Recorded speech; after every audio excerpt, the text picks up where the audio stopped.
This is the Variety Sports Network created for the fans, by the fans. Now to your host of tonight's show.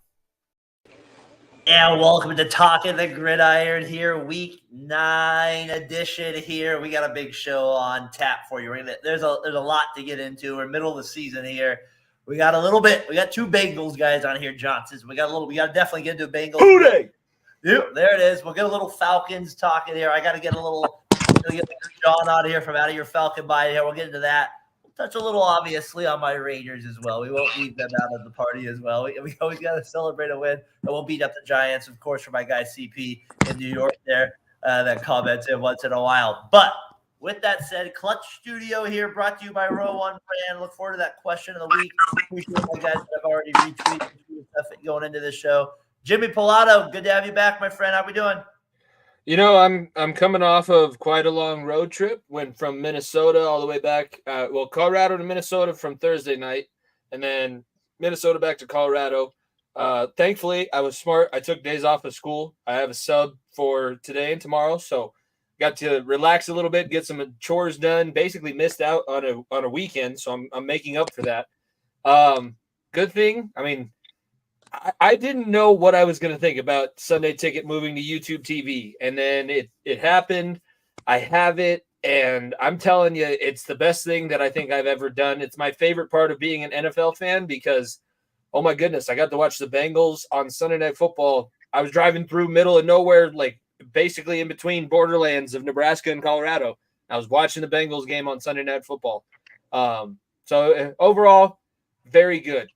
This is the part of the season where I enjoy. I wish I could enjoy the early part of the season, but they can't have anything nice. And you do it. We had Sour Jimmy the first few weeks of the season. We're all right with that on Talking the Gridiron. But now he's got a little pep in the step. I like that. Jordan, good to have you back on the show here. Another edition of Talking the Gridiron here. Glad that you could join us again here. A little later here. You got the hour. You guys do the time zone thing there out in Cincinnati too, right? Or no?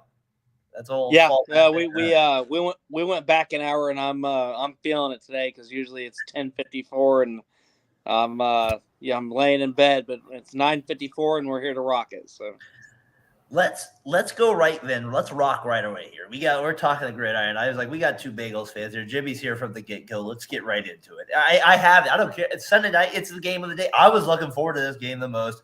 Bills at Cincinnati. Burrow just looks fantastic. I mean, what a performance. Even that one, like, there was a scramble. I want to say the second quarter, he escaped. They even called it was an offensive penalty, but the Bengals even had to go back. But I was like, my gosh, this guy's just on his game on another level. Just the way he was able to get out of that. What a performance. You know, I have it down there with the yards he threw for. I have 340 yards. Higgins, welcome back a little bit as well. I don't know. We can get to the Bills a little bit here. Let's go Bengals right away with that. They look like they're just, like we're back here, Jimmy. We're getting your team. We're getting the team we thought. Yeah, and it's coming. It's a total team effort because it's coming from everybody. The defense that's what is the catalyst here. You have the same offensive, defensive, special teams coordinator, head coach for the last 4 years. We have a program set in place. Louis Anarumo is the best kept secret in the NFL, and I hope we are able to hold on to him for yet another season. I don't think it's happening. I think some team that is in current hell right now is going to end up with Louis Anarumo as their head coach. But for what he's done as the defensive coordinator and what he does with this team, like they come up with clutch moments, and they don't let big plays happen. They talked about it. I heard Collinsworth say they were playing Dax Hill at 22 yards last night. 22 yards deep from the line of scrimmage. They did not let a single big play happen, and when they needed to, they got Dalton Kincaid to fumble so that they were able to ice the game. Like, say what you want. There was a little bit of letdowns. You'd like it to be a little bit smoother, I would say. But the defense, when they needed to, made a play. T. Higgins stepped up. Tyler Boyd had a big catch.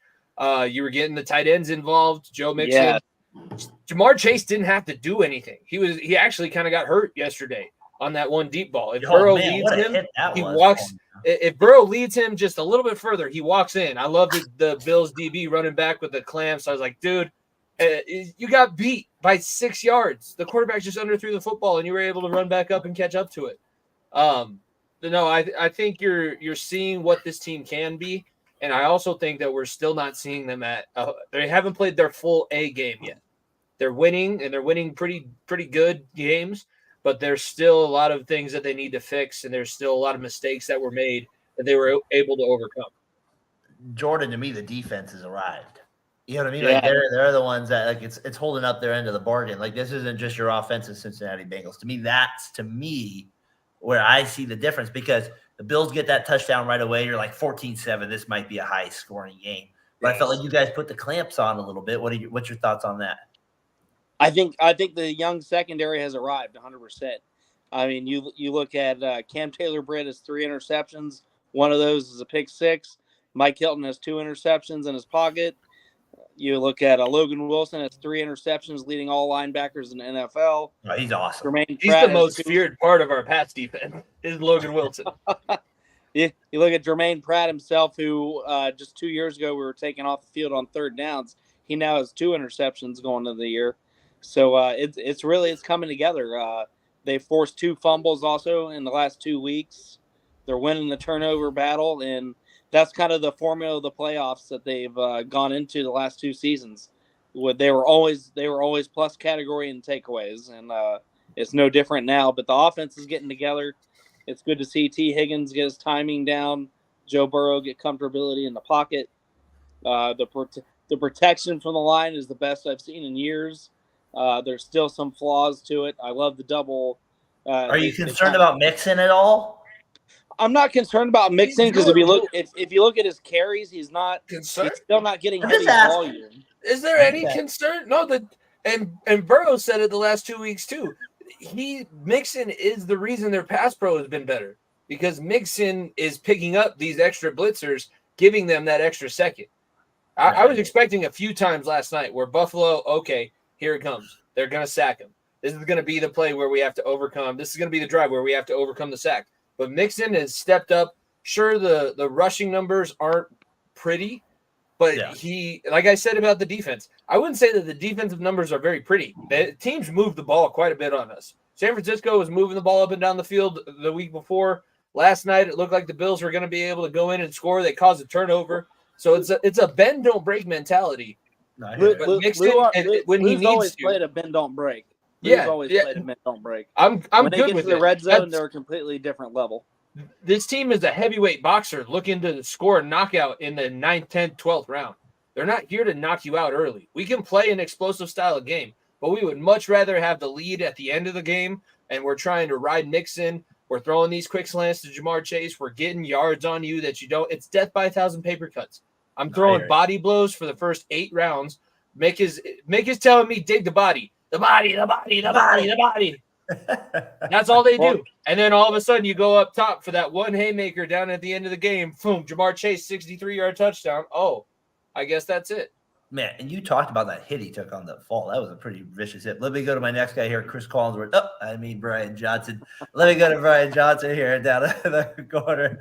Brian Burrow, you saw him against the Niners here with it. But how about the Bills? They're falling up. I mean, are they falling apart? Are they falling apart? Is it Allen or bust now? Is that what this has come down to for the Bills? Can you hear me, Brian Johnson? Are you there? I think he's gone. I think he's dead. I don't know if you're saying you don't know what your identity is in November. Yeah, no, I hear you. They all have that. I said if you don't know what your identity is in November. Yeah. No, you're right. That's true. If you don't know what you're actually doing by the time you get here, and that's kind of how I feel about the Bills as well. That's a good point. Like, I don't know what I'm actually seeing. Jimmy, what do you make? Brian, it's simple, but you're right. Well said there. It is kind of like, if you're right, because as you move on to the playoffs, you do have to have an identity. It can't just be Allen scrambling, rolling out. I think what I saw from Buffalo last night too is they've kind of gone full circle to where, I'm sure I think a few of us have WWE fandom experience, but like they went from the team, the face that you wanted to see win, all the way around to the heel so quick. They turned heel so quick because now you have Josh Allen complaining about everything. He's literally looking over at the referee after every play doing this. He's turned into a palms up guy. Stephon Diggs is the baby. He's a prima donna. Like, this team has gone from that little spunky organization you want to see have success to, okay, now they complain about everything and feel like they're much better than they should be. They have not done enough to prove what they are. And this season is a testament to that. They have not done what they needed to this year to be taken as seriously. They're in that same category, I think, with Miami, where you're looking at them like you're a little fraudulent. I don't know if you're there for the tough moments, because Josh Allen has not stood up in the tough moments right now. I would agree with that. And as you do, I got to bring in my guy, John, from Out of Your Falcon Mind. John, appreciate you jumping on late here. I know you had a show on earlier today, was able to catch some of it. I'm sorry. I know you guys are in a tough whirlwind, and I appreciate you coming on for a few minutes to maybe give us a little insight on it.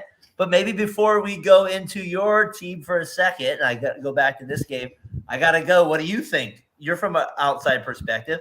What do you kind of make of this Bengals build? Are the Bengals like, are you ascending them? Are we like right there with the Chiefs now a little bit, or are we kind of hesitant a little bit still with them?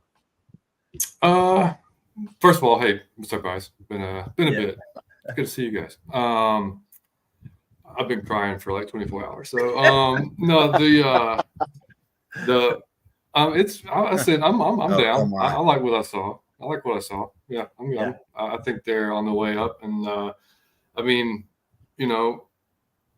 like I heard Jimmy say, that's why you can't have nice things, because I'm super aware of that feeling. So I mean, like, yeah, I mean, but y'all have a quarterback, and you've got a coach that calls plays that makes sense. So I mean,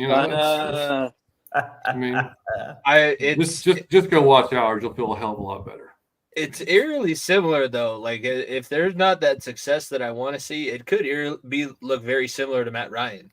So that's the other thing that I'm also seeing. Like, it's good now. Burrow has to take that next step and be able to beat Mahomes and everything like that. Otherwise, we're looking at a very talented tandem that should have done a lot more, but they're just always going to run into some roadblock. That's the bad part about being a quarterback in the AFC right now, is that everybody's for sure. Yeah. And Definitely. I know we got you on here for a little bit here, so I think I told them when we get on here, I want to make this happen with the audience, and it was one of the better games of the day yesterday. With it was, and I feel like better. Well, in terms of an outsider's perspective, I was at the Pizza Shack with my beer watching it. Let's just put it that way, John. All right. When you look at everything's better. Okay, Daren, we get it. Dude, I was at my kid. We were at the baseball field all day. Like, I mean, he had two games in the morning, and then he had a break between the second game and the championship game. So we were able to, good or bad, I was able to watch the game on my phone and get extremely angry. But yeah, go ahead. Yeah. My question is this to you: like, you can't lose a game like that if you're the Falcons. No. And like, I noticed you guys were talking about a lot yesterday on it, and then today on the show. It immediately goes to the head coach. So I want to give you the floor for a minute. I'll let Jimmy kind of go after you, and then Jordan. What's kind of your, and then Brian, what do you think of like just this? Because I kind of believed it a little bit. The division's there for it. You go to, and then you can't lose to a quarterback that gets traded to you 5 days before that. So your thoughts there, John, real quick. I'll let you. No, you guys go, then I'll go last. Go ahead, Jordan. Go ahead, Jimmy. I mean, Josh Dobbs threw a touchdown pass. I'm sorry. Who are you again? How? Especially after it started the way that it did. A fumble, like 2 turnovers in a succession of 5 plays, a sack. And he doesn't know what he's doing. We know this. I'm sure like everybody's seen the little Giants. They're drawing plays on their bellies in the huddle. Kevin O'Connell's like, okay, tell the Z do this, tell the X do this, the Y, the H, tell the line to do this. Okay, you got that? Josh Dobbs is like, no, I don't got a clue. I love Arthur Smith. There's a lot of things that I do like about the Falcons. I like the history. I like the Dirty Birds. I like where they were with Matt Ryan. Matty Ice was cool. I've kind of been like a Boston College guy. So Matt Ryan, awesome story from that. But at some point, what the hell? Because you get that close in the Super Bowl. We know what happened. I was pushing really hard. I basically turned, like, I was from Atlanta for like a week there, 2 weeks when we knew that they were playing the Patriots. And now I want to see them. They had it all right in front of them. And you just can't do nothing about it, because that's as bad as it gets. Losing to a guy that has no idea, who he's throwing the ball to, what they're doing in the huddle, how to call plays in this system, and shouldn't have been suited up to be able to play. The fact that they had him suited up is a joke and a half. And it's so dumb. I don't know how this works out, but it did. And it's bad. It's a look in the mirror moment for sure. Jordan? I want to kind of backtrack on what he was saying there. One, Josh Dobbs. I mean, he's been quarterbacking this year. That'd be no different than going to a different group of kids and quarterbacking some backyard football. I mean, if you're football players, you're football players. So I wouldn't take that much credit away from him because he's had success this year and he's had success in the league. Always, going to a new system on that short of a break is always kind of a shock. But at the end of the day, football is football. You're passing, you're calling some plays, you're making some adjustments. There's a lot more than that, but it's just, at the end of the day, they were asking him to play some backyard football, and that's kind of what you got. And should the Falcons have lost to him? Absolutely not. I think they're in, I'm going to label it, they're Marvin Lewis era right now. They have all the talent in the world on both offense and defense. They're beating themselves, and that's not a knock. That's not a knock on you. It's just Atlanta on paper. You guys are stacked. You have the receivers, you have the running backs. You made absolutely amazing signings on defense, both for veterans and youth. I mean, it's on paper. The truth. They're underperforming. They're in a division that they should be steamrolling. The Saints are struggling with Derek Carr's injury. The Buccaneers are up and down, kind of what we expected from the quarterback situation, from him coming from Carolina and coming from Cleveland. It's kind of no different, but Josh Dobbs has success, and the Vikings aren't that bad of a team either. But should you have lost like that? Absolutely not. But it's just I think the Falcons will clean house. I predict them to do what the Raiders did last week, kind of at the end of the year, and kind of regroup and restart, especially on offense. That's fair. Brian, hopefully you can join us here with it. Hopefully your audio works out with it. Brian, what do you think of the Falcons there with it? A little delay. I thought they made the right call going with Heineke, but would have been nice to know for my fantasy. I didn't know that until the quarter into the game. I was like, oh shit, that's not Desmond Ridder. No, that would have been the worst part if you had Desmond Ridder. I did, but Daren, you did have to. Yeah, Aaron Rodgers popped his Achilles week 1. I'm sorry about that. And then John, before we go to you, I had written down for it, goal line stand by Vikings. There was a 3rd and 20 where Dobbs rushed to the right, got a first down. Those seem like game changers to me. Your thoughts here on the Falcons and where they're at? They kind of have a lot of drama on them this week. Yeah, like you said earlier, it goes back when this kind of shit happens. It goes back to the coach eventually, right? And it's like I've defended Arthur the entire time he's been there. He had no money the first year, had no money the second year, had relatively hardly any talent on the roster. A lot of 1-year contracts, a lot of vets, whatever, young guys. This year, close to $200 million you're spending in free agency, and you got a hell of a draft. You got Bijan Robinson, you got Tyler Algier last year, you got Drake London, you got Kyle Pitts, you got Cordell Patterson. You just go down the list, man. That's supposedly one of the better offensive lines when it comes to running the ball. And that was our identity last year. It didn't matter who we were playing against. If they were going to stack the box 7, 8 guys, we were still going to run the ball. And we were still successful doing it. So we're like, okay, well, that's who we are. We're 25th in the league this year in rushing. That was not predicted, or even like that's the one thing we all kind of figured, like, okay, we know we can run the ball. We just have to get something out of the quarterback position. Now, and Desmond doesn't even have to be great. We were thinking, okay, Des just has to be average, league average quarterback, run the ball like we've been doing, play good defense, we'll be fine. And he wasn't. Dez's biggest issue was obviously the turnovers, right? I mean, he had some terrible picks, but the fumbles, I mean, like it was almost comical. Like he's to lose 6 fumbles, like that's like my Scott, who I had on the show earlier, said it's almost kind of just like really bad luck at some point that you're just going to lose all 6 of those fumbles. But I mean, it doesn't happen. But like he was progressing in the pass game, and I wasn't upset they went to Heineke. I just thought, okay, Arthur, look, if this is the guy you think is going to be that much better than Desmond, cool. You better win now, because that's what you're telling me is he's going to operate this offense so much better than what Desmond is doing. And yesterday, That was basically what Desmond's done. He threw 3 balls that could have been easily picked. 2 were in the hands, dropped. 1 was picked. Several sailed. Didn't do bad. What he did better than Desmond was his pocket awareness. And that's what Desmond, obviously, as a rookie, I'll still call him a rookie, that just takes reps. And that takes time in this league to get that down. I would expect an 8-year veteran to have that, so that's what he did better. I don't know. I mean, here we go. Lorenzo Carter gave us the ball on the 1 yard line. Then we had a false start. Okay, you still got 4 downs to get 5 yards. We end up running a jet sweep with Jonnu Smith to the left side of our line with Kyle Pitts blocking Danielle Hunter. What in the entire hell are you doing? The fact that Kyle Pitts was expected to block is a joke. Did you draft? What did you draft him for? Or what you draft? Bijan wasn't on the field in that entire series. Yeah. You don't think that could be a Did he sleep with somebody's girlfriend? Yeah, I don't that's get the only. it, That's the only excuse. Bro, I don't.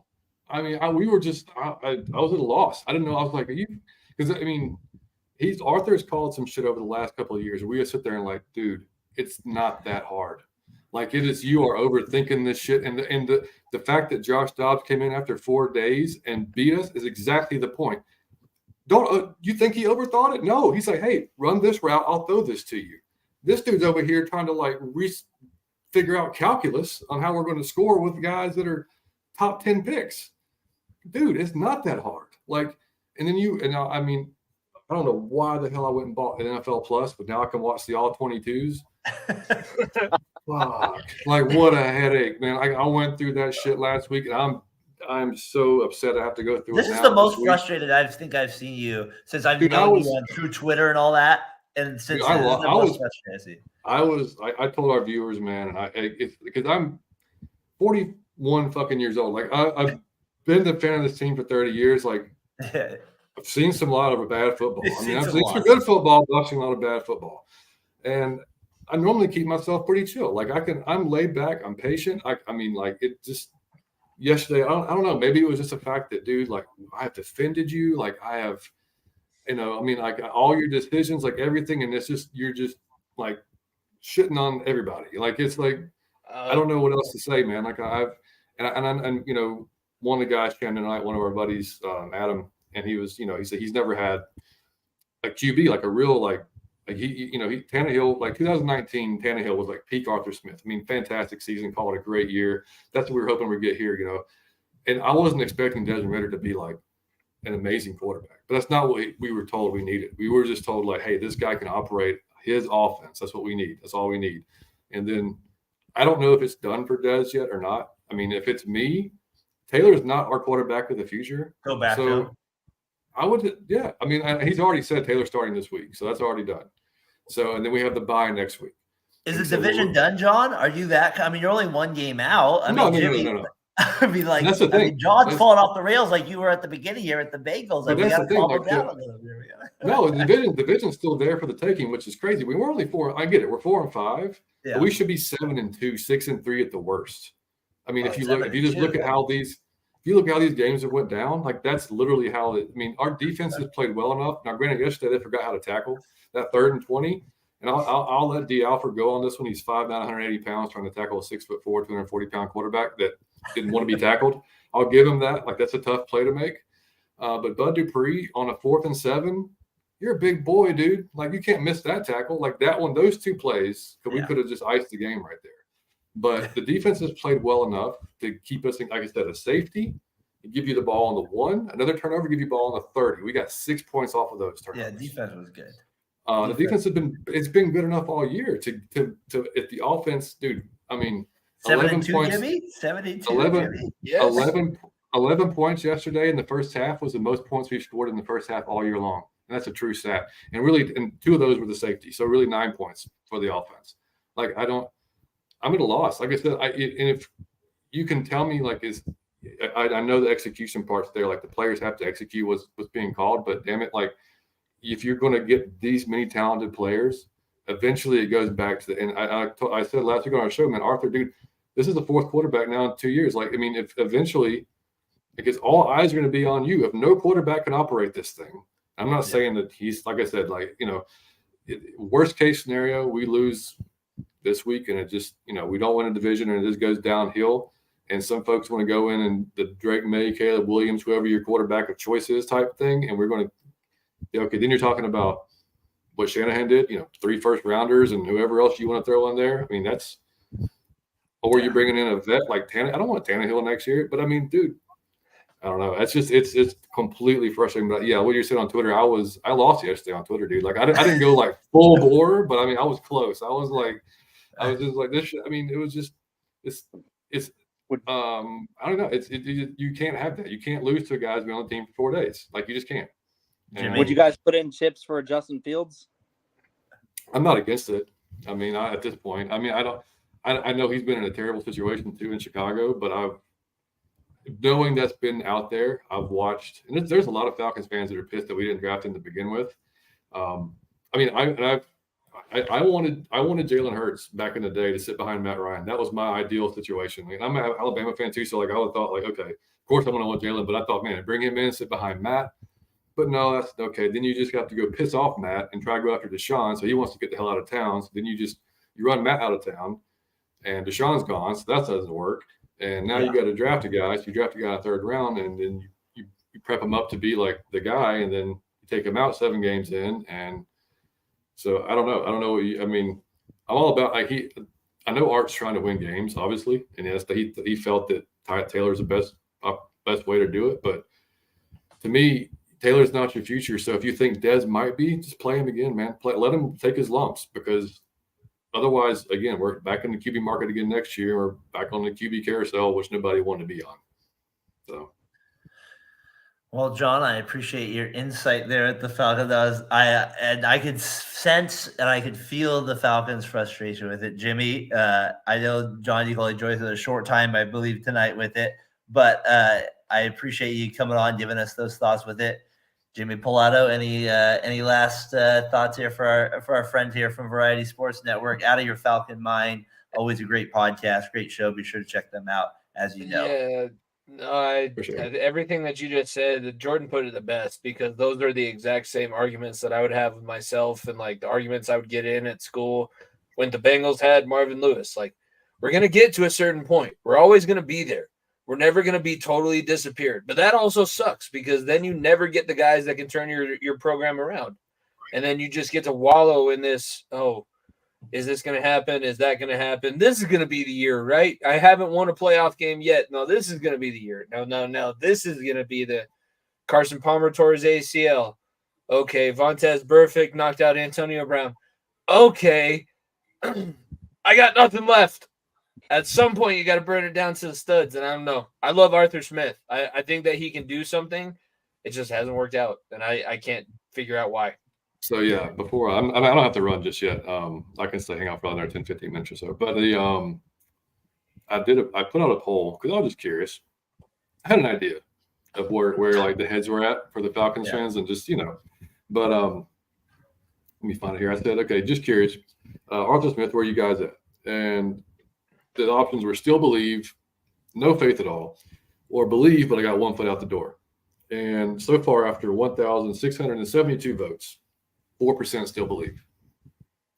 And 4% out of 1,600, almost 1,700 votes, 62% said no faith at all, and 34% believe but 1 foot out the door. And I said on the show, I'm in that believe, but 2 feet and 9 toes out. Like, I'm hanging on by like freaking pinky toe, because I've got to see the results at some point. I mean, year 1 and 2, I gave you a pass, and you actually excelled last year with a bad roster and a terrible quarterback.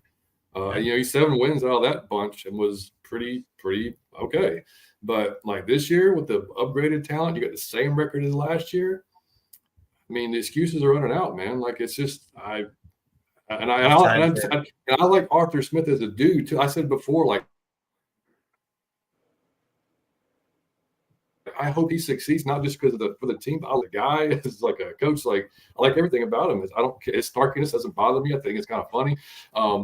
But I don't know. I just see at some point he's got to show results, and this was supposed to be, a 3-year type plan. And this year we're expected to win more, and this division's there for the taking. So the next to last easiest schedule. I hate that term, but like, it is what it is. On paper, the next to last easiest schedule in the league. And here we are. And we're 2.5 point favorites. Yeah, we're 2.5 point favorites against the Cardinals this week. I know Kyler Murray's coming back, but that should be 5, right? 1-8 Cardinals at home. By some weird Josh Dobbs goes back to Arizona and then beat you 2 weeks in a row after just showing up on Tuesday. Yeah. I'm a mess, dude. I'm a mess. I'm saying a prayer for you today. I've been saying one for you. You deserve it. This is how I felt. That's how I felt before the Raiders firing got Antonio Pierce. Any bourbon companies any bourbon or beer companies that want to sponsor, just reach out. That's where it is from there. Hey, I know you said we got you for a 10 to 15 more here, so feel free to jump off whatever you got, my friend, everything. But I appreciate you taking the time to do it. We're just going to go game by game here for a little bit, move through it a little quicker here as we go. Games of the day. I had it. Jalen Hurts shakes off knee injury. They beat the Cowboys with it. They moved to 8-1. Jimmy, the injury. The Cowboys lost this game. The Cowboys had every right to win this game. How about that call at the goal line, Jimmy? Any questions with that? You just got to have more awareness. Like, if you're gonna be who everybody thinks that Dak Prescott is, you have to have more awareness, and you have to win in those situations. You have to get the 2-point conversion. Yep. If you're gonna beat the defending Super Bowl runners-up at their home, and you're gonna make a statement, then you're gonna have to play a perfect game, and you didn't. But you did a lot of good things. You put yourself in the position to win, and you made them make a lot of mistakes. And I know Jalen Hurts is hurt, but I think the Cowboys lost this game. The Eagles did not win this game. That's an interesting point you put that, because they had they had that lead there, and then they had that goal line kind of weird controversial play there at the goal line that I thought, I don't always agree with everything Chris said, but he did have some logic where he said, if you don't judge a catch by the time it hits the ground, how are you judging the catch? It was a weird kind of deal with all that, like just some of the ways they worked through the rules there at the goal line with it. Jordan, what do you think of that take there Jimmy had? I think it's pretty accurate because, you look at statistically and on paper, the Cowboys whooped them all the way up and down the field, but that bend don't break mentality, they never broke Philly's back, and they beat themselves.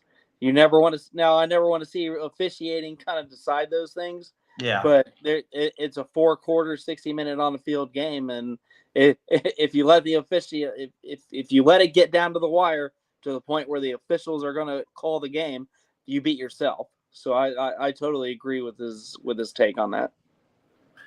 John? Yeah, I don't disagree at all. That's you ever want to let the refs have anything to do with it, if any way possible whatsoever. And as much as I don't like either team, you can't root. What do you think about that the thing with the Eagles to me is they're 8-1. The reason I bring up the Hurts injury, I guess, in this I don't want to spend a whole time. I kind of like, okay, have we peaked a little bit? That's if I was an Eagles fan, I'd be a little concerned about that a little bit. We had this great season last year. We're off to this half-season great start this year. I'm starting to see some of my main guys get banged up. Brown's been awesome, but I don't know. That would just be if I was thinking on the negative side. That's kind of where my head would go a little bit if I was an Eagles fan. But obviously, they have a great offensive line. They have this play that's unreal that everybody thinks is unstoppable. The Cowboys can't win a big game if their life ever depended on it. They beat the Niners last year, but they have this kind of like little aura about them right now. So I think the Eagles are in a good spot in terms of overall. The Hurts thing does concern me a little bit. I just got to say that's kind of how I feel a little bit with that moving forward with it. The other game of the day I got here, I thought it was fun, was the Texans and the I thought that was a good Bucs game. I was driving home. Cowboys stand up. What do you think of Mayfield? Like, Jimmy, real quick on him, like, he thinks he has a win. He gets the W under the quarterback stat. He has nothing to do with the defense blowing a lead in 46 seconds. He gets the big L next to his stat from there. He played well. You want to know what he's thinking? Why can't I get a fucking head coach? That's probably right. Why can't I get a head coach that knows how to win with me? Because Todd Bowles obviously doesn't know how to win with me. Kevin Stefanski couldn't figure it out consistently. You can win with Baker Mayfield in the NFL. He's proven that. And it was a lot of guys like playing for him. That has to mean something. He knows what he's doing. Like he's not lack of preparation or lack of anything. People like to lump him in with Johnny Manziel because he kind of had the same attitude in college and he went to Cleveland. He's not Johnny Manziel. He prepares. He knows what the defense is going to throw at him. He puts himself in good spots. But just Todd Bowles, why do you score that quickly and leave 40 seconds for CJ Stroud? I get that it's a rookie quarterback on the other side of the field, but have some situational awareness and know that this kid is not a kid. He's better than Bryce Young up until this point of the season. You can say that with 100%. And it's very weird to have said that before week 10, before we hit double digits in the NFL season. We know CJ Stroud is better than Bryce Young at this point.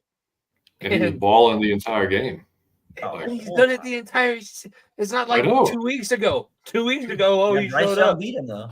Young beat him 15-30. I'm convinced Todd Bowles doesn't watch the NFL. Like when he was the head coach for the Jets, which I had to sit through my brother being disappointed every season watching Todd Bowles be his head coach. I just don't think he watches football. He was a good player. He was really good when he played. As a coach, Good with the defense, but head coaching, I don't know. I think it's fun, this question right here, because these are the type of games during the regular season that, like, you look at the schedule, like, this means nothing. Like at the beginning of the year, it means absolutely nothing. You look at there's nothing on the line. This is a but it turns out to be a fun, exciting game with it. Jordan, to you real quick with it. Stroud 5 touchdowns, 470 yards, rookie thing with it. Just, I mean, I'm a beast right now. I'm kind of walking away with rookie of the year, it feels like at this point, especially from the offensive side. Oh, no doubt. There's still a lot of football left to be played, but as of right now, I mean, hands down, rookie of the year. I know he's got good weapons around him and a good system, but everybody kind of forgets. I mean, you kind of take away the Michigan losses and some of the playoff issues Ohio State had as a team, where, that was mostly, if you kind of watched them, Ohio State's defense completely blew that Georgia game. Regardless of the 50-yard field goal miss. It had nothing to do with him. CJ Stroud, I mean, he came out. He's to me, he was one of the best polished quarterbacks coming out of college. I mean, he had the prime time under his belt. He had the big games, played in the big conference, played in conference championships, played in the playoff championships with all eyes watching. So, I mean, to me as an Ohio State fan, it's not that big of a shocker. I know the rest of the country is just kind of getting on board, which kind of feels like, but I don't see him slowing down. I kind of hope he slows down next week because I'm a Cincinnati fan, but I think statistically, and the fact that, I mean, he's still at 1 interception. I mean, that's impressive, incredible as a rookie. So dealing with what I've had to watch over the years, I'll take that in a heartbeat. He did what people wanted Justin Fields to do. That was his biggest issue. And to be 100% honest, is that we thought Justin Fields was going to be able to come into the NFL from Ohio State's system under Ryan Day and be able to step in and make a team better than they should be. And he couldn't, and he still hasn't been able to do that. They still haven't figured that situation out in Chicago. And CJ Stroud, people like myself, I will put my hand up and admit I have a total bias against Ohio State. I don't know what it is. I just never ever in my life, ever rooted for them. So the fact that they can put out their quarterbacks and I can talk shit about their quarterbacks because they never do anything, CJ Stroud is taking that away from me. But it's fun to watch, and he's a good dude. Like, I've seen him on enough stuff now. I've kind of got his backstory. He's mature beyond his years, and I'm thinking about it now as a former player. Like, you just want a guy like that as your leader because he's calm, he's cool, collected. He's never going to overreact. He's never going to put anybody else. Like, I take the blame. Yeah. I'll do what's best, and I'll figure out how to score with 40 seconds left and win by 2 against a team that we probably should have lost to. What a performance in that ending with it. John, I got to say real quick, Ohio State. I did root for Ohio State when they had David Boston and Sean Springs. I did root for that era a little bit. Instead of those games with it, old school style there with it. John, I'm curious to get your thoughts with it, though, as are you glad he's not in your division? 100%. That's exactly where I was going with it, too. I was a huge Bryce Young fan, but I was more concerned with, I thought Frank Reich was going to take Stroud, and I was like, I hope he doesn't take, because I just like, as a prospect, I like Stroud better. I mean, he can make every throw on the field, and Bryce can too, but he's bigger than I thought, though. Yeah, he is, and he can. I mean, ball placement is top notch. I mean, just everything about him. Like that Georgia game. I'm glad he had that game against Georgia because I'm sure that kind of boosted his stock because everybody, like I said, he had some shaky performances against some bigger teams, but that was one of his best performances, against Georgia. And like you said, Georgia had nothing to do with the loss. So I mean, yeah, I'm totally glad he's with Houston and. Not in our division, and Bryce is having, on the contrary, a very tough season. So I mean, a lot less around him, but also it's just it's a different game, man. QB is without a doubt the toughest thing to predict or even project into the next level. It's almost impossible. So at this point, it looks just like Mahomes and Trubisky. Yeah, 100%. Is this the team we're starting to buy into next? Is this the hype team? Is this the hype team next year a little bit? Is this kind of where they make a couple sexy offseason signings? Well, I got the Texans here, baby. They're making that. They roll. It all starts with the QB, right? I mean, that's you would like to think that this is going to be a flash in the pan, but CJ Stroud has proven that he's going to be a steady presence. And let's talk about D'Amico Ryans because I think people they thought when he was hired that it was just another meathead hire, and he started at the very bottom, worked his way up to a lot of different staffs, worked his way under a lot of different head coaches that are making a lot of different moves now. This was not a flash in the pan. This was not Jeff Saturday being hired to coach the Colts, being off of ESPN. D'Amico Ryans has been in NFL head coaching university for the past however many years it's been since he stopped playing. He has a culture that he wants to instill. He has a leader in CJ Stroud that he can instill that culture in. So as much as this seems like it's going to be a flash in the pan, and they may struggle next season, but this is a program. If you stick behind this head coach, if you stick behind this starting quarterback, this seems like they're starting to get the right things in place. You're not going to have any more issues like what forced this. Because we know why they have CJ Stroud and they have D'Amico Ryans. Because the last regime had a whole bunch of messy shit going on. Now you have the opposite. You have the antithesis. And I think D'Amico Ryan deserves a lot of the credit. I saw it out here with the Niners on defense, obviously, he was dominant. I loved his energy and for me, that's a big thing. It's like the respect of the players, the passion, the energy, the desires. I like to say you got that feeling from watching him play. John, I know you probably got to run here in a second. I hope I can hold you on for at least one more game. I kind of want to get your thoughts on here with it, if you don't mind. Yeah, sure. I kind of want to end it with one that was it was early. I was out here, started at 6:30 a.m. out here in the West Coast. I was at a Holiday Inn after my friend Tyler McGurk got married in Sausalito.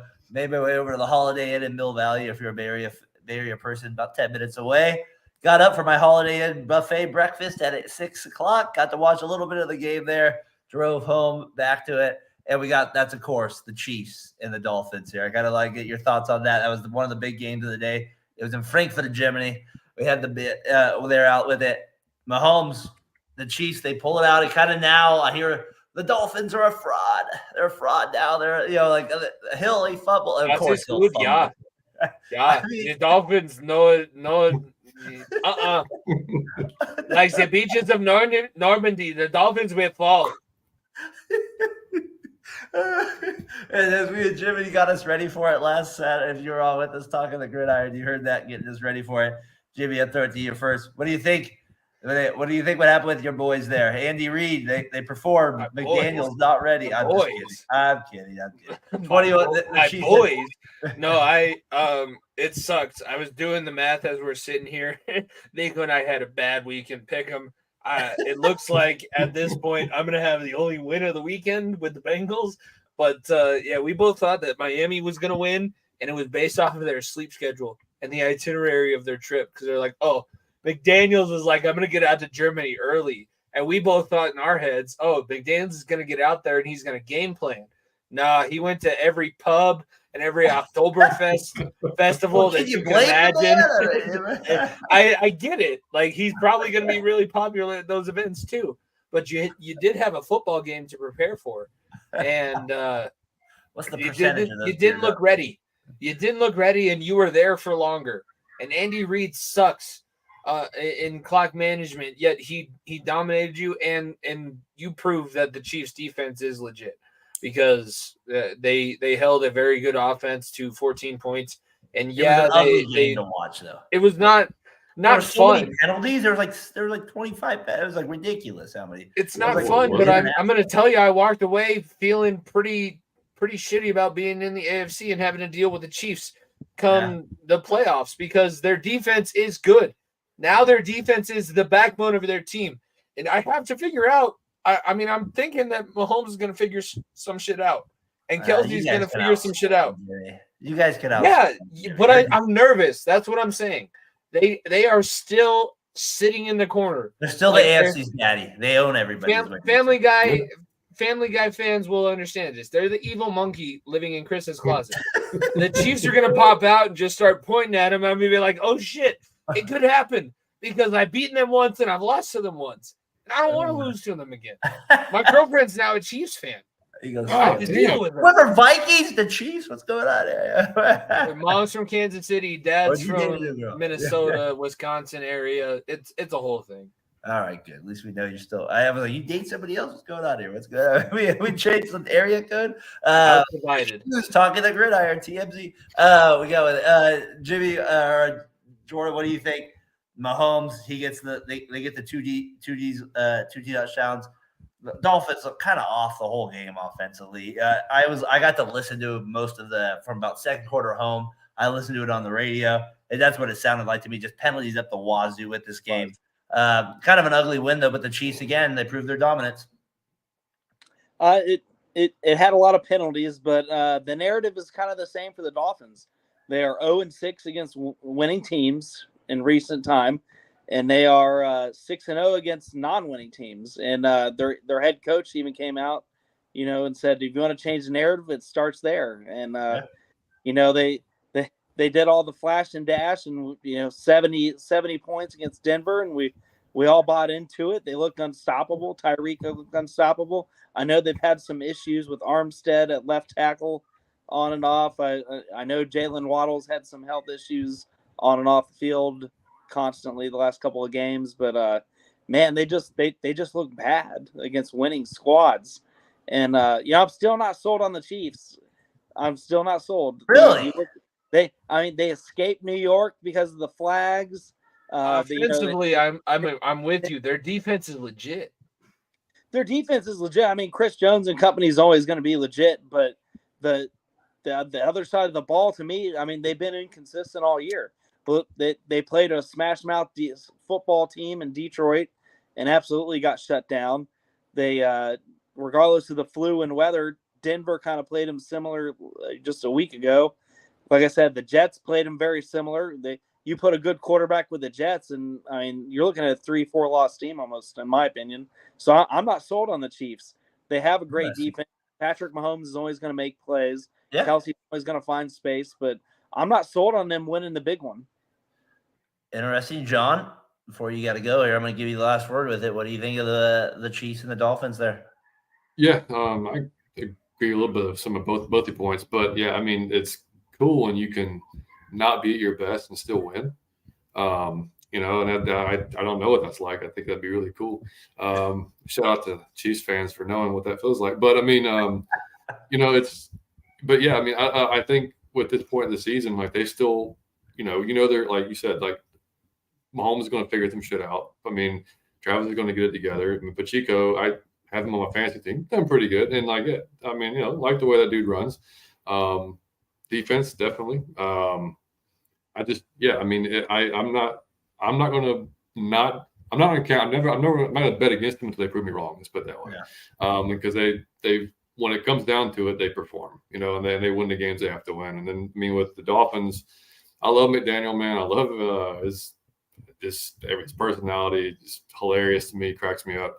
But he's right. I mean, like you got to go beat a good team, dude. I mean, like you have this ridiculous offense, but until you go out there and prove it consistently against good teams, and you're going to have the same issue over and over and over again, And like their games overseas are always weird. Like, it seems like you never get like a full, performance. And I guess something about that travel is like there's always something just not quite right. I think it's because we lose pretty much all the ones we do over there. Maybe that's part of it, but The thing with the Chiefs too is like this. I always say is like their track record. They can win in any style. I mean, as much as we want to put it all on Mahomes, like they win. They win. I don't know what to tell you. It was like when the Patriots. I was going to say it was when the Patriots beat the Chiefs that first year. Like Brady still had that edge, and he just won. Yeah. You know what I mean? Like I don't know how it happens. It's just they win. You got your guy here, dirty fanatics. United. What's going on, Chase? Yeah, you got him in there. Always appreciate it. That's the thing with Mahomes is, he's the wild card. I mean, the dude can get out of freaking anything and then make a throw, behind his back, through his legs, over his head, whatever. He can throw from any angle anywhere on the field, and hardly anybody else can say that or do that. I appreciate you coming on here, man. I know you had a late night. I know you had a long show earlier today. I got to check in some of it driving home from work here. Your guy Chase out there, fanatics. Appreciate you tuning here with it. I know you guys are going through it a little bit here. Appreciate you kind of diving a little deep with us in Falcons Nation midway through the season here on Talking the Gridiron, and hopefully we can get you on obviously later in the season as well, maybe to touch on some of the other stuff as well. So appreciate you taking the time to do that. And you guys doing a preview show? Or are we doing a recovery show, a therapy show? What's going on? You guys got? I think they're all therapy shows at this point. Yeah, it's just a matter of like what stage you're in. If y'all, we put out, or Mike put out a video to 10 stages of Falcons fandom, and y'all probably seen it. But if you haven't seen it, you can go watch it, and it's legit. We went through a stage 6 yesterday, which was anger. And a lot of people have just went on to stage 9 now, which is like acceptance. You just kind of like, you're at a level of understanding that this is just who we are, what we're going to be. But anyway, no, we'll have a preview show for the Arizona game on Thursday at 7. And Mike had to miss tonight because he was out of town on work. So we got to get him on here one time with us. That'll be entertaining as hell to see, because he's going to have his thoughts for sure. So that should be fun. That should be fun to watch on Thursday. So 7 p.m. And then I'll definitely come back on whenever I can, man. It's but the kid's off school tomorrow, so for voting. So the school he's got digital learning day tomorrow. So digital learning day. Wow, we've come a long way since our grandparents' era, haven't we? Big time. We've come a long way there, but. John, I know I speak for Jimmy in this, and Jordan, I know do that. But Jimmy, we appreciate you jumping on with us and Kevin giving your insights here on the NFL. Obviously, we respect all of your thoughts there within. Respect your guys' obviously way to get it out to the people as well. So continue your success with that, and look forward to having you on later in the season there, sir. So, yep. All right, John. We'll talk to you soon, man. All right. See ya. Later. It was good having him on in there with it. Jimmy, real quick before I get to question of the week, I just got to real quick tell my son to be quiet to his sister and stop being rude. I'll be back in 5 seconds. But with that said, I'm going to put up best of the rest. Maybe you can help me out with this one with it. I got the Patriots. They end up beating the Commanders end up beating them. Terrell's Commanders. Just to shout that anybody out with it. They beat them 20-17 with it. I guess my point is this: would you rather have Sam Howell or Mac Jones go anywhere? I'll be back in 10 seconds. Just need to do a little parody for a second. That's awesome, because I have the parenting that I have is make sure that my puppy stays sitting down behind me while I record. I'd listen to it. I know that I get a lot of my opinions. It formulates from this show, but I listen to a Barstool show, and they have a Commanders fan on it, and he says basically what I've also been thinking. Like, you have a guy that you can maybe start to build around in Sam Howell. I don't think you have the coach right now with Riverboat Ron and Ron Rivera. He's just very even kill. You gotta find somebody that's gonna go out and have the same mentality that your quarterback does.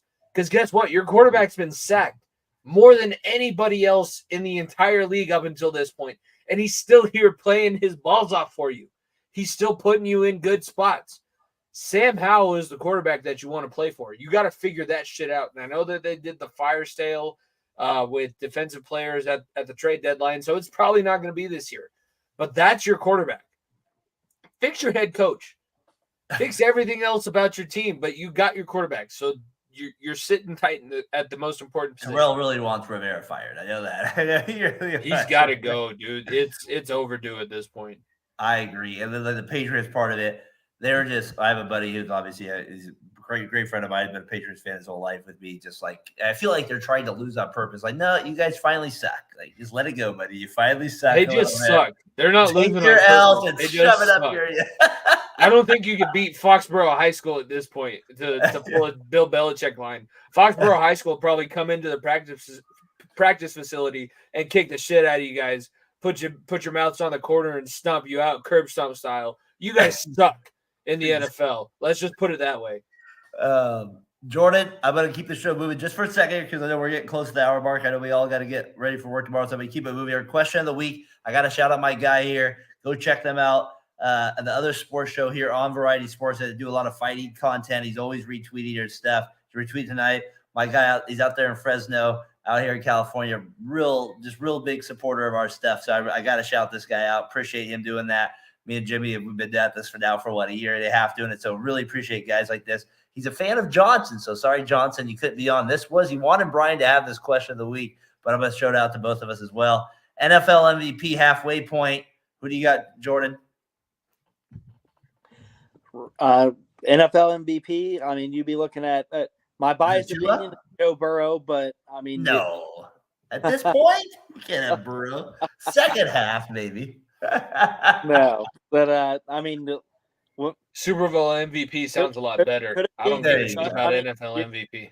In your guys' honest opinion, if he keeps playing at a high level, would you consider CJ Stroud for both rookie and NFL MVP? He'd have to get him to the playoffs. Shit. If he won the division, win a championship game. What are you talking about? Win your division championship game, you can be rookie of the year and NFL MVP. But anything short of that, I think you got your award. We don't need to give you both. Man, he'd have to be so good. He'd have to be so good to win both of them. With it, I'm going with Hurts as the MVP so far. I know everybody thinks like Tua's got the leg up because of like some of the stats he has. That they're ridiculous. There's no doubt about it.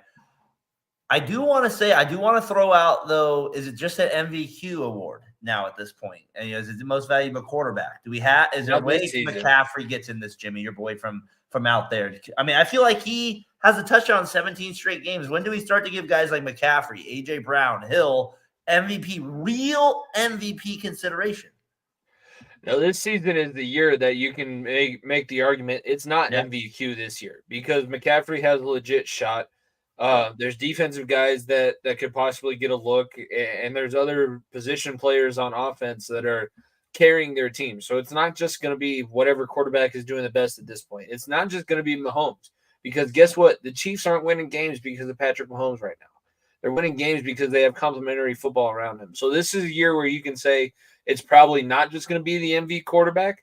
It's probably still going to be some quarterback at some point, but I think this is the year where you can say it's a little bit different.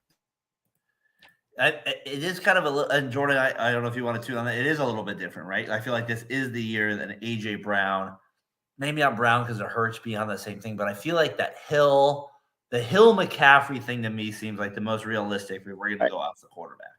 I fully agree with that. You can honestly look at McCaffrey and everything that, I mean, he's the heart of that offense. He's run game, he's pass game, he's pass blocking, he's picking up blitzes, he's rooting the guys on when they're on defense. He's walking up and down, kind of doing more than Brock Purdy does vocally. So yeah, I could totally get on board with that idea. Did the same shit when we were playing against him in high school. I looked at that high school video, run down on kickoff and knock the kid that's returning the kicks helmet past the end zone, knock it out of the end zone, play safety, get a pick, go back on offense, catch a screen pass, go for 85 yards, get back on kickoff return, what are we talking about?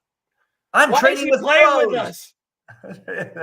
He's so good. I watched that video. He was good, man. I mean, you guys had him in your backyard right there. Just how good. I mean, just what a special athlete. Damn towel. Throw the towel. I just tried to kill a spider and failed, so I lost where it's at. That's right. I tried to do that one time. I think it was my second actually live podcast. I did do that. I tried to and it's kind of like one of the great moments I have. But you'd have to rewatch it. And I don't think you want to sit through all that garbage. All right, so that's our question of the week. NFL MVP midweek threw it. I got Hurts as the MVP through. I just feel like he ate. I don't know. Like I just feel like him and Sirianni still. Like I feel like their coach gets kind of outlooked too for Coach of the Year. Like my buddy's like, he's 100 plus 2,000. I'm like, we'll put money on that. He's a rock paper scissors coach. He's not an NFL coach. To chime somebody else in. I mean, how do you guys feel about Jared Goff? Because I know he's had up and down, but he's still taking that team. He's still taking that team to some places they haven't really been, and he's playing really well and consistent. I mean, that's if he wins it's truly just a quarterback award. Yeah, that's how I feel. How about Lamar Jackson, 7-2? Not saying that he doesn't. He's playing well, but if he wins it this season of all seasons, when McCaffrey's doing what he's doing, then we know it's just a quarterback award. We don't have to worry about talking about any other position player for the rest of the time. And Hill, I mean, he had 1,000 yards halfway through. I can't give anything to that guy. All right, I hear you. He's still pretty good. The fumble cost him. I know. Terrell said the same shit. Well, you got to look at him as players, not as human beings. I can't do that. I can't do that. Tyreek Hill's a bad person. He's a really, really good NFL player. No, I hear you with that. All right, news and notes here. Taysom Hill, we're going to go through the games here a little bit, a little quicker style here as we wrap it up. Taysom Hill, they get the touchdown. They take the lead now over the Falcons, as we talked about with John there. They get the 24-17 win over the Bears. I kind of do I'm not saying the Bears quarterback is this future, but there is a little something there with him where you're like, oh, this guy has a little something in him to be a backup maybe or something like that. Stick around, maybe a Heineke or something like that. He should be in the pros for a little bit, but not a starter. I think we've kind of seen that through the first 2 weeks. Beating the Raiders does not count with Josh McDaniels as their coach. So that doesn't count as your win. Sorry, buddy. It can't count as much. The Saints, they get it. It's funny to me, Taysom Hill continues to play a huge role here through his career, Jimmy. Football player. Taysom Hill, football player. Right at the end of the day, that's all he is. He's a football player. I respect that part of him with it. Catching, running, throwing. Like there is something kind of cool about. He's not perfect at any of them, but there is something cool that he can find a freaking spot on a roster, make a living, and do it. There's not very many guys that can say they've done that. Daren, he's just Jim Thorpe. We just put different value on certain positions nowadays. He's just Jim Thorpe. He can throw the ball better than anybody on the field. He can catch the ball better than anybody on the field. He's the best tackler. He's the best running back. He's also a really good defensive line kicker. He can make the extra point. He'll walk your dog, paint your back porch. Okay, yeah. He can flat out play football. Yeah, it's just different value at this point. But also Tyson Badgett, I will say again, 2 games ago, he was preparing for Colorado School of Mines in the NCAA Division II football playoffs. So let's not fool ourselves on who Tyson Badgett is. That reminds me, Jimmy, the one episode you missed, I remember you were over like, Sheffield Division II, where is Jimmy? We need him. Where is he? Shepherd. It was a shootout against Colorado School of Mines the last time Tyson Badgett had played football before last week. Oh man, that was great. I forgot. We were like, Division II, Jimmy, we need him. Did you see the interview? I talked about it on our show, but his interview, they were like, what would you be doing if you didn't actually make the NFL roster? You'd be like, I'd be the gym teacher and football coach at my high school. I was like, Division II football sounds about right. I just remember like, Shepherd, we need him. That mother, you know what? Taysom Hill comes in the game and takes off for 30 yards every time we play them. The whole stadium knows what's coming on. Nobody can stop it. That's what it feels like when he has it going. When he has it going, it's like, man, this guy, what's going on here with it? Jordan, real quick with it. They play the Vikings next week on Sunday against Mr. Dobbs there. We give the Falcons a little trouble, as we just talked about with John, who commented in there. Just real quick, you think the Saints win that game versus the Vikings next week? Or you think the Vikings what do you think? You think the Saints? I'm on the Vikings bandwagon. Give the Vikings the W. I think you're my girlfriend's favorite person on this show right now. I think they're going to get creative. I think they're going to plays out. I think you're going to see some creativity, some live in-game adjustments. But give me the Vikings, because the Vikings still have a great defense, still have great weapons, still have a decent run game, and above-average offensive line. They're carrying a 2-game momentum swing here. So give me the Vikings for 3 in a row. All right, real quick here. Monday night update 20-6. I got Chargers Jets as we kind of get into as we're kind of moving on to the end of the show here. Josh Skull. Yeah, it ain't happening. It's not happening, John. It's not happening.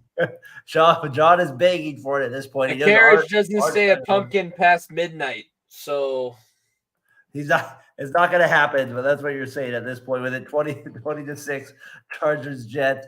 All right, do those next one. Ravens route those. We're talking about Adrian. 4 teams in the AFC North in the playoffs. Jimmy, you mentioned it before you come on. Best division amazing. John, try it out.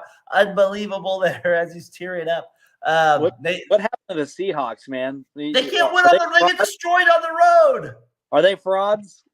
Yeah, they were not good. Geno Smith, that's a fraudulent bank note. That was an IOU that you got written for $50, and it was only worth about $25 because he ain't the starting quarterback that's going to put you in the. I'm sorry, I'm speaking the truth right now. I'm not trying to make you. I'm not trying to be your friend. I'm trying to be your mentor, your teacher. I'm not trying to make friends with anybody here. Trying to be your I think I've made that very clear since I've been on Variety Sports. Yeah, it's bad, and it sucks. Here's one thing. Lamar is freakishly good against the NFC. That's all I'm going to put out there. Yeah, against the AFC, sometimes it's good and bad. If he was in the NFC, apparently he'd be the best quarterback of all time. But he's done very, very well against the NFC as the quarterback of the Ravens. John, we all need a little whiskey once in a while. There's nothing wrong with that. There's nothing wrong with a little whiskey once in a while. We all can go there with it. Jimmy, on your point there last with it, I had this little stat with it.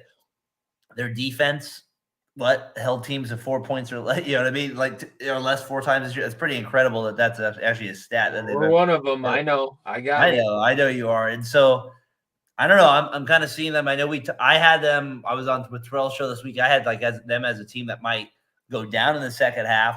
But they show up Sunday and probably not Daren. So that's probably not the way that they're going to end up going with that. The Seahawks, though, Jordan, for me, can you show up a little bit on the road, just a little bit against the AFC on the road? Especially after the trade, they bring in a big defensive. Yeah.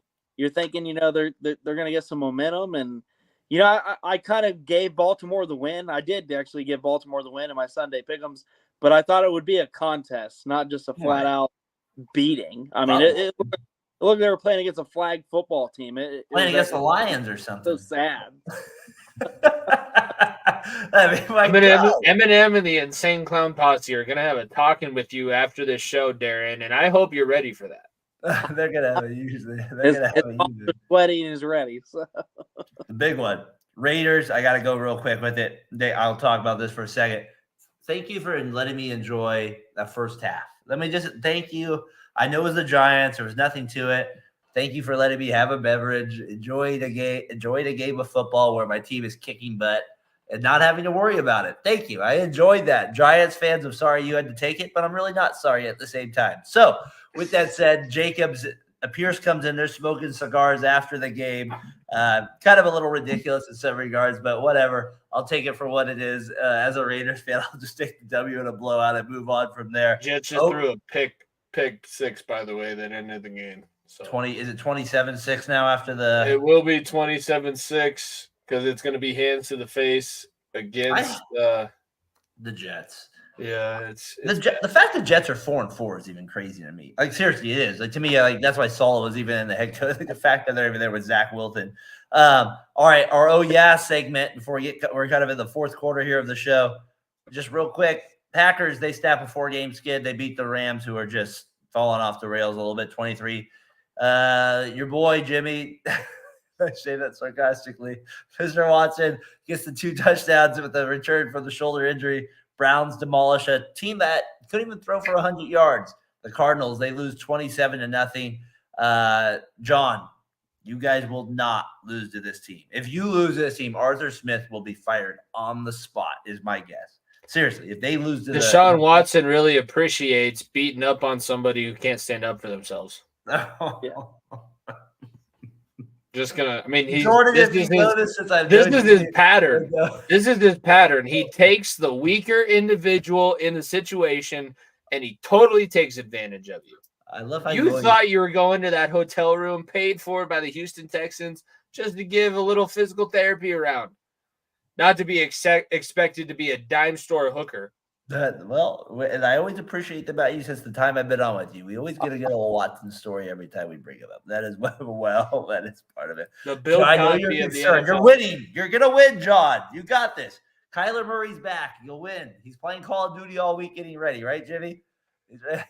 Just tell Arthur Smith there's no need for a masseuse this weekend at all. There is no need for it. That'd be funny if Arthur Smith was playing more Call of Duty to try to hook up with him online.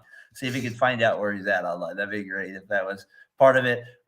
Jordan, we got the Colts. They end up snapping their 3-game skid. They beat the Panthers. Bryce Young. We talked CJ Stroud. Just for a second, Bryce Young, are we a little concerned at all? Or is this just, the team's just not talented enough? I think the team isn't talented enough. That you look at some of the I'm not a professional myself, but aged veterans, I mean, they brought a lot of guys in that kind of look like for mentoring roles, and it just, I don't know. The team to me was never designed to win now. Yeah. You brought in Adam Thielen, you brought in some other kind of aged veterans that have been around. I think they're looking to the future 2 or 3 years. I honestly think that maybe Bryce Young should have held a clipboard like Carson Palmer did under Kitna and had Andy Dalton start this season, but that's just my opinion. Yeah. But he just doesn't look ready, and the team doesn't look like it has enough firepower and enough youth around him right now. That first pick he threw to Kenny Moore was a rookie. I mean, that was a bad throw. That's like one that's just if in the flat, late, an easy pick. And the fact he had 2 pick sixes in his hometown. Apparently, Kenny Moore, when they said on the broadcast, he had 6 older sisters. My God, I couldn't even imagine what that would be like. He was the youngest of that. So he had 4 of them at the game. It was funny that he got in. I was like, 6 older sisters. And the guy was like, what did you do growing up? He's like, I spent a lot of time out of the house. Good idea. That was a good idea. If you have 6 older sisters, I can't even imagine with that. So spending a lot of time in the house, we go, hey, we're near the end now here. Jimmy, I love this part of our show. Are we crossing the Falcons off? No, just kidding. Who are we crossing off the list here? Is there a team we're throwing on it now? Is the Giants? We have the Giants. Are the Patriots. We got them on there as well. We got the Broncos. Got the Giants. Got the Bears. The Titans. Are we there with them yet? Are we there with the Titans? I don't know. I mean, the Titans would be the easy answer. Here's going to be the answer that's probably going to make me enemy number 1 in my household. I think we could probably put the Jets on there. I think it's time. Zach Wilson just got beaten like a redheaded stepchild by it's the Chargers. It's the Chargers, and they were able to take you and dominate you. This should have been a game. If you're looking at the Jets schedule and if you're continuing this pipe dream that Aaron Rodgers is coming back before the end of the season, you're on the ayahuasca trip right now with Aaron Rodgers. This was a game that you should have won because the Chargers love to find ways to give away games. And Zach Wilson couldn't even get the bare minimum out of your guys. Jimmy nominated the Jets. Jimmy, it's hard for me to say that, though, because they're still 4-4. And they're, like, kind of right there. The Bills have 4 losses. It's hard to be, like, really eliminated. I still, I look at the standings. Is Zach Wilson going to win you 5 more games? I'm going to be honest with you. There's no chance in hell that's happening. I'm just saying based on the record. And I don't think Aaron Rodgers is coming back within 5 games. That's my thing. I think Jordan, I'm not against. He makes a pretty good case there. I mean, what do you think? Should the Jets officially go on? They're only a couple games out. Is there another? The Titans. I feel a little better about the Titans. I think I can't do it with the Jets. They still have a loaded defense that just will consistently keep you in games. And if Zach Wilson is the loaded defense gave up 27 tonight, and the offense mustered a total of 6. On one of them. But he's a living embodiment of the good, the bad, the ugly, and we got the ugly tonight, and we got the good against the Chiefs a couple weeks ago where he was absolutely throwing gorgeous dime passes. So I can't count him out in a division that's shaky right now, and a lot of the teams in that division, they're not winning. It's not a winning division. I can't count them out. The Titans kind of had a fire sale, but they look rejuvenated. But if I had to pick, I'd say the Titans are done. Jimmy, would your brother nominate the Jets? Do you think he would have them on there? if he's watching this the way that I think he needs to be, yeah. Here's the thing. Listen to me. Everybody should be listening. If you're listening on your computers, I want you to lean in here. Let's lean in. This is what they teach us as educators, okay? Billy Turner is playing right tackle for the New York Jets right now. Oh, Billy. Oh, Billy. That's it. That's all. Go ahead with the rest of your day. Number 54, Billy Turner. We are expecting Billy Turner to block Nick and Joey Bosa. Joey Bosa and Khalil Mack right now. But hey, the question: Oh, Billy. the Bengals went to the Super Bowl with Isaiah Prince blocking. So how can you say that? I don't know. Isaiah Prince. No, he didn't block. A sixth rounder that Gordon, had no he didn't business. block. Didn't block that year. We just threw it before anybody could kick him off to the curb. I'm gonna nominate. I think I'm gonna go with the Titans Jets. I feel I can't quite go there with the Why not a Titans twofer? yet. ¿Por qué no las dos? I think I'm gonna wait out. I think we have to wait a week. I don't think we're there yet to eliminate either team yet. I think Garrett the Titans Wilson are also took very that was close. in both of his hands, but yeah. I think the Titans are as close as we get to it. We talked about Monday night. We already had that go with it. Game balls, gentlemen. I think it's time there. We're at that point of the show here. We got a game ball for week 9. Jordan, I'll go to you first, and I'll go to my co-host here, Jimmy Pilato. What do you got, Jordan, for game ball? Who showed out in week 9? CJ Stroud. I mean, unbelievable stats. 5 touchdowns, game-winning drive when it mattered most. Rookie still holding that 1 interception. Yeah, my game ball goes to CJ Stroud this week. 470. Yeah, winning touchdown with 46 seconds left on the clock. Having Baker Mayfield saying, "My God, my career is never going to get off the ground." My God, just sitting there thinking, "Will this ever happen?"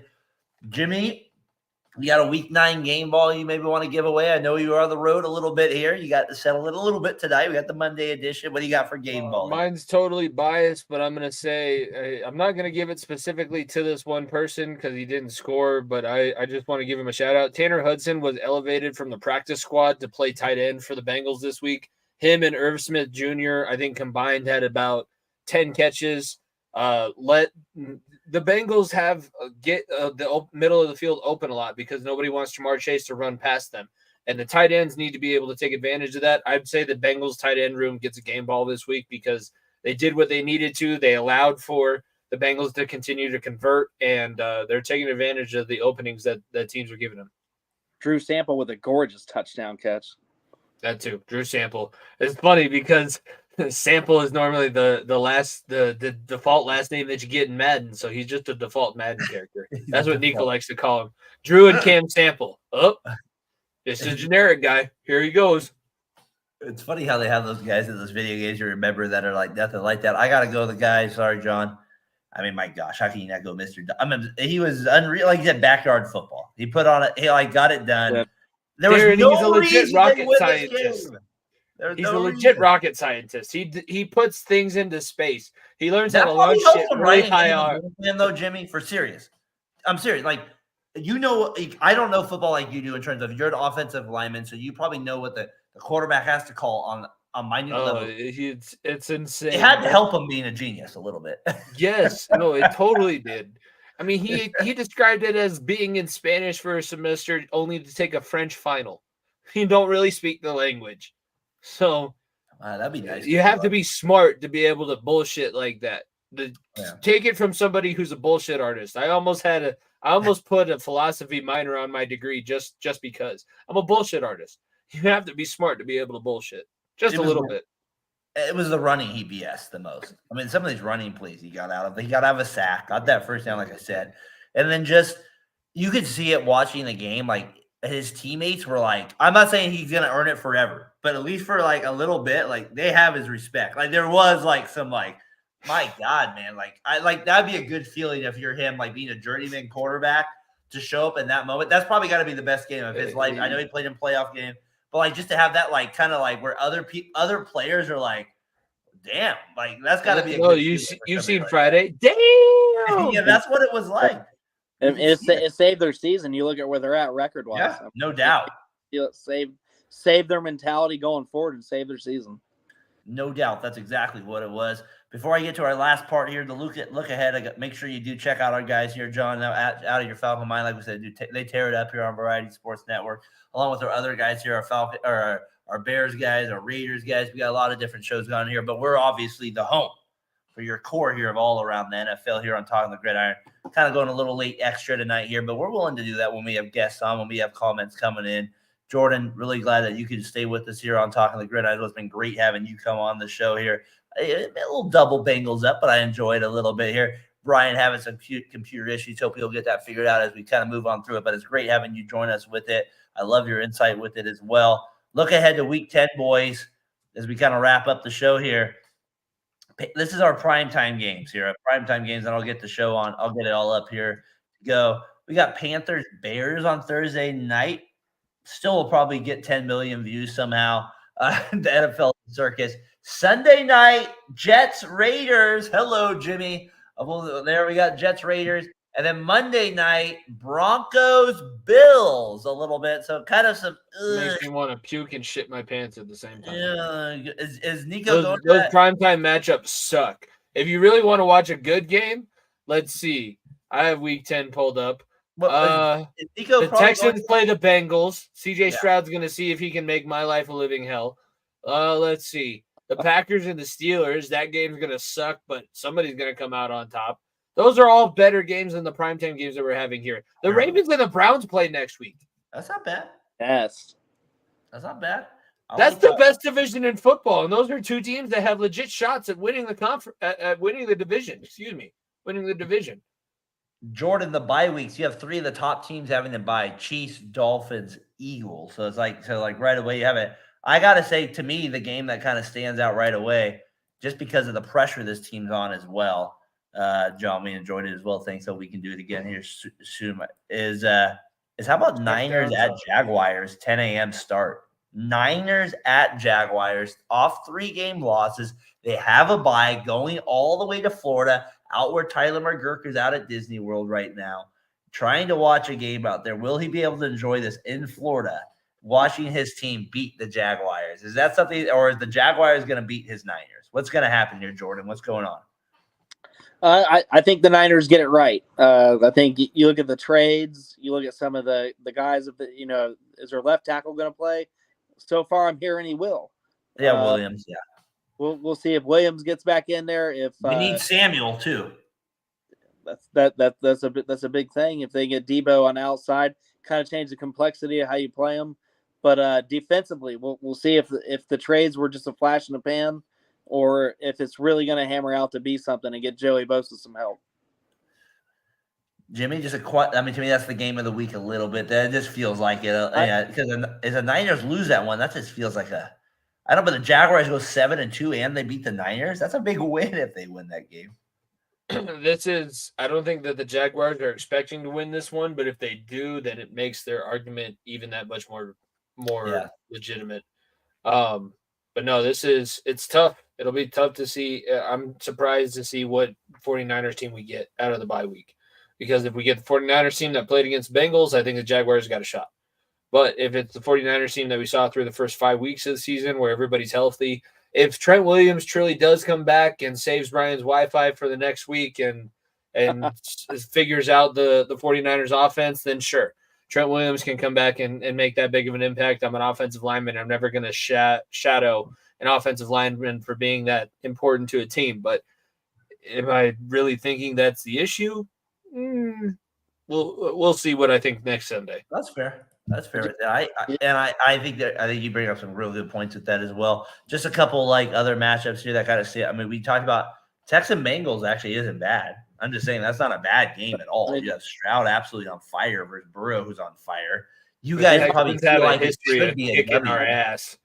You feel like it should be a W. I gotta be looking at the Baltimore game because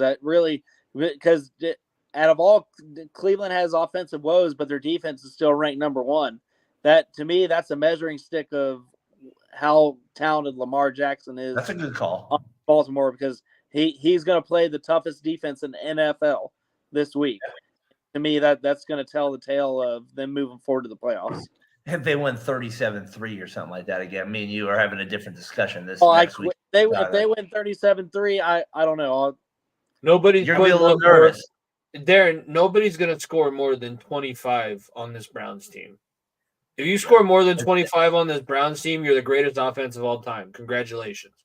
With it as it is constructed currently, with Myles Garrett dropping his nuts and doing crossovers before every fourth down play or third down play, nobody's putting more than I would even venture to guess nobody's putting more than 20 points on this Browns team. I don't know if it's happened already, but from here on out, this Browns defense is probably not going to give up more than 2 touchdowns and a field goal per game. High praise from both guys here in the AFC North with it. Last couple of games here, Packers, Steelers for nostalgic fans out there. Saints, Vikings, both 5-4. I know it doesn't really seem like much, but if you honestly think about it, it's going to play a big factor here in the standings moving forward. So I feel like those games also will play a factor. I mean, it's not like, well, you got Dobbs in there, but like I said, at the end of the day, these are the games that play a factor into who's making the playoffs here a little bit as well. So, I mean, it's just the way it is. So I feel like that's it. The Jets did finally lose. I feel like this is a good point to end because I have a Jets fan in my family. So I texted him. I said, I nominated to add the Jets to the eliminated list. How does that make you feel? I said that to my brother. He just texted me back, not good at all. No fight, no comeback, no whimper, no nothing. Just not good. It doesn't make me feel good. It makes me feel bad for making fun of him. Yeah, I know. I'm with you on that one. It's like you want a better response to make you feel bad for like you kind of giving a little crap about stuff like that. So I hear you on that. I'm with it. As we wrap up talking the gridiron here, I feel like we've touched on it all here, folks, on week 9. We've hit kind of the midpoint here of the season before we get into the playoffs. We got the stand. We'll probably hit a little bit more on the standings a little bit next week. See where we're at with it. Jimmy Pilato, good to have you back on. Jordan, I hope you can be maybe a little fixture here on the show. It's been kind of fun having you on over the weeks. I've been reaching out to my guy Rev. Hopefully he said maybe he can join us a little bit here towards the second part of the season. Great. Yeah, I love having Rev on too. So hopefully he can join us here a little bit as well. So Jordan, I do appreciate you taking the time to do it again with us. And I hope we can continue to do this, man, as many weeks as we can through the NFL season. Yes, sir. And stop by the Sunday morning tailgate. Myself and Doug will be back this week. He had a little bit of an issue. My thoughts and prayers go to the Stevens family. They're going through a lot right now. Here, I'm sure everybody at Variety Sports can get behind that. And we're gonna put a little pep in having a Veterans Day show. It is Veterans Day weekend coming up. We're gonna do a kind of a cool thing, kicking it off this week. So stop by and see us, definitely. And I've been able to do the basketball show here with Doug for the last 4 weeks. He came on with us at one point last year too, but he's a great guy. I love one thing about with Doug. Like my thing is like if you work your ass off, like I'm a fan. Like that's my thing. Like I'm just if you show that part of me, I'm kind of like in your foxhole a little bit. So I kind of appreciate that part of Doug a lot with that. And I think me and Jimmy mentioned it when you jumped on here. Obviously, you were in the Marines. Is that what you said you were? Army? What did you say you were? I was 10 years Marine Corps. 10 years. 10 Marine Corps. Veterans Day coming up this Saturday. I'd be remiss if I didn't say thank you for your service, man. I really appreciate like everything you've done. I know you guys don't even get enough respect. Like you said, 46-hour plane ride was probably nothing. That was probably easy for what you went through. They were chewing on leather belts. Marine Corps, they're the dogs that sit out in front of the yard. They never really get allowed into the house, but everybody's glad that they're out in the front of the yard because nobody's messing with you when you see the Marines. I've seen a few videos that explain it and put it into good context. It's that's another level. I appreciate that a lot, Jordan. I appreciate awesome. that. And your smile tells me I believe it. So I tell you, that's where we're at. He didn't say no. Like you heard that, right? He didn't say no. The dog on the chain in the front yard. There's no no there. We're the abbreviation is Uncle Sam's Misguided Children. So yeah, I respect that. And like I said, you know your football. Me and Jimmy can tell it. So hopefully you can continue to join us. And I know Jimmy doesn't even say that as a fellow Bengals fan. I think he says that as a football fan too. So hopefully we can make that happen. We'll get some other guys here as well. Jimmy Pilato, what you guys got going on this week? I was kind of checking out your short videos this week from state to state. Had a lot going on with your trip. You guys back at this week? Taking a little time off. What do you guys got? No, we're back at it. I took my other 2 shows off last week, but we had our Halloween special. You should go check that out on YouTube because you get to see. We didn't talk about that before. I showed up as Superman. He showed up as the Joker. That was funny. It just goes to show you how long we've been friends and how similarly we think. But that was fun. It's hilarious to watch our NFL analysis of the Broncos winning and the Bengals winning in our full costumes. Looks ridiculous, but it's pretty fun. Yeah, we've been able to get some good short content out of it. So check that out at FEOTB Pod. And then Rev and I are going to get back on. We have to talk about Western lost to Colorado School of Mines. Mines is still number 1, but Western bounced right back. So we got D2 football with Top of the Mountain. And then I'll be finally back on Sunday Scaries. I've been taking a while off. I'll explain as to why. I got some stories to tell, some things to get off my chest. So Sunday Scaries will be back this week at FEOTB Pod. Subscribe to the YouTube channel, all that good stuff. Jimmy, maybe you can have me back on the summer for that one. I'll have some good story. I mean, my goodness. The summer is going to be – I'm probably going to try and find a teacher for every episode. I just need to – we got to have something – we got to get this shit off our chest because this is a lot.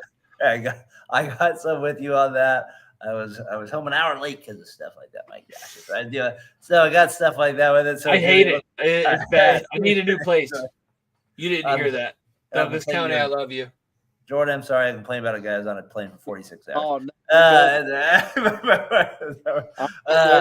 no. Have me stop by. We can share some stories. There we go. We'll go with it. Did you have a 12-year-old ask you for the 15th time today if you can use the pencil sharpener while you're speaking?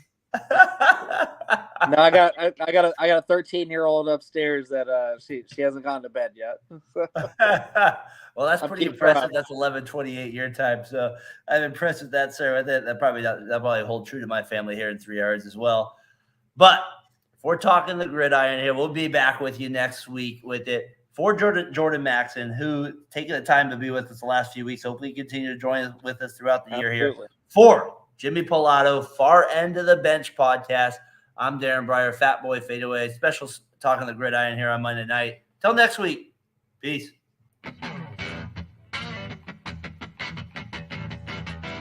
Hey, this is Brandon, CEO of the Variety Sports Network. Thank you again for watching tonight's show.